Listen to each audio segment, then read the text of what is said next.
For more on this, we're now joined by Western Cape Mobility MEC, Ricardo Mackenzie, and he joins us via our video link. MEC, thank you so much for your time this evening. 164 deaths being recorded in the Western Cape over the festive season. As the Western Cape government, I'm sure you must be very disappointed with these numbers. We are extremely disappointed. We are losing too many lives on our road, 164 people, preventable, obviously.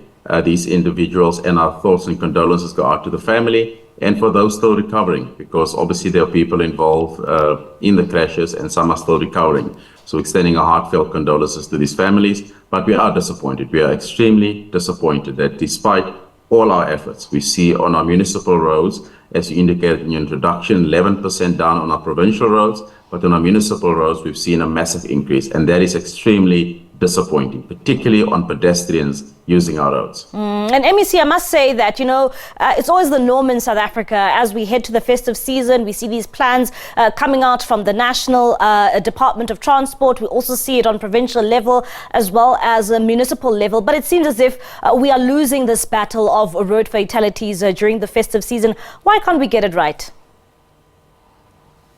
We need to, all of us, in fact, all of us as South Africans, we need to reflect on our behavior on our roads. This is not just a December period or Easter weekend campaigns. This is a 365-day campaign that we all need to reflect in. Some of the numbers that you've mentioned, 13,000 seatbelt offenses, 4,500 fines for tires that were smooth. These 4,000 vehicles could have been in crashes. But luckily, through the interventions of our traffic officers, those drivers were fined and forced to rectify their vehicles. Those tires didn't go smooth on the 16th of December. That happens throughout the year. So people driving, whether in the Western Cape or any place in this province, needs to make sure that the vehicles are roadworthy, whether they go on holiday or whether they go to work every single day. Because those drivers were driving during the course of the year, very likely wherever they're going, whether they're going to work in the morning in Johannesburg, in Durban, or wherever in the country. But our traffic officers managed to pick them up over a December period. But those 4,000 vehicles were high-risk vehicles before the 15th or the 1st or the 3rd of December. And that is the sad part of this, because those individuals can still have crashes or accidents. And that is the worrying part. All of us must reflect on our behavior on our roads and not be caught at these massive roadblocks during the December period, because that is the heightened period. That's why people get caught. That's why we issued so many traffic fines. That's why we kept so many people drinking and driving. But that is not where it started. It started before that. And that is where the behavior of all of us as South Africans needs to change on our roads. Perhaps let's zoom in here and look at, fatalities on the road. According to the research that you have seen in your department, what would you say is the main contributors to the road carnage we have seen over the festive season? In our case in the Western Cape, the biggest contributor was pedestrians. Over 50% of the sad lives that were lost in the Western Cape were pedestrian lives. One thing about the Western Cape, we have very good roads in the Western Cape. Infrastructure is not as a bigger problem as it is in other provinces. So individuals that were caught in these crashes and that passed away during these horrible incidents was preventable. People should not be drinking and hawking. People should cross where it's safe to do so. People should wear bright colored clothes, obviously, when they walk at night. So these are preventable. And the bigger part was actually very sad. 22 of those incidents were hit and run. And you can imagine those drivers were likely drunk or involved in some activity. That's why they didn't call the police. 22 people lost their lives because drivers on those roads were reckless, irresponsible, and didn't even bother to stop or report those incidents to the police. So those families who lost their loved ones don't have closure. And that is just sad how reckless and irresponsible people can be. And MEC, earlier on you kept on speaking about, the behavior of motorists on our roads. One would ask, maybe, do we need an overall change of how motorists behave on the roads, to see rather less carnage on our roads, especially during the holidays? We have to do that. We have to see a change on our behavior on our roads. It is not just a festive season period. You cannot just drive into a car and decide on the 15th of December, you're going to drive from Cape Town to Johannesburg or Johannesburg to Cape Town. There has to be a phased approach.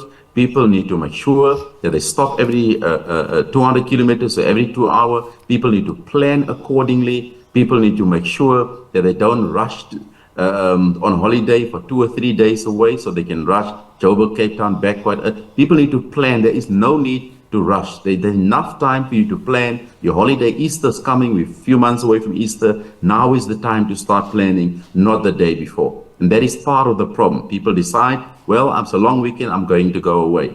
That's not how it should work. But we know as South Africans, we like to do that, and that is part of the problem. So people don't stop, they don't rest, they are tired, and that results in crashes. Similarly, if I may add, also the big corporates. One of the truck drivers involved in an accident told us in Beaufort West that, just past Beaufort West, he was tired. How does a company schedule their driver to drive from Johannesburg to Cape Town knowing he must make a schedule? It is reckless and irresponsible from a corporate company. So it's not only just drivers, road users, our minibus taxi industry, bus companies, they have a joint responsibility to ensure that drivers are well rested because they're transporting passengers. So in this case, they transported goods from Johannesburg to Cape Town. And MEC, I mean, in a few months' time, we'll be faced with another big holiday season in this country, and that's the Easter holidays. And I'm sure as the Western Cape, you are already starting to plan ahead. I mean, are you planning to ensure that we at least see lesser carnage on our roads and, looking at the lessons learned from the festive period, that can be used to better your preparations for the Easter holidays? We are definitely doing that, but the first thing one needs to do, we need to get justice for those victims that died in these crashes. 22 people, hit and run, people just running away. And I know the authorities are working and trying to find those individuals. People that has been arrested for drinking and driving, there must be consequences. We cannot as a society allow individuals drinking and driving on our roads and getting away with it. There must be consequences. So the next person on Easter weekend will think 3 or 4 times before they take a drink and get into the car. Third thing that we're going to do, working with our municipalities, all our municipalities in the Western Cape, and go through this data, because there has been a shift. If you look at our numbers 2-3 years ago, accidents or crashes generally happened late at night. What we're now seeing is it also happens during the day. So we need to do a complete analysis to see what has caused these crashes to happen during the day. And the fourth biggest and most important thing is the pedestrians.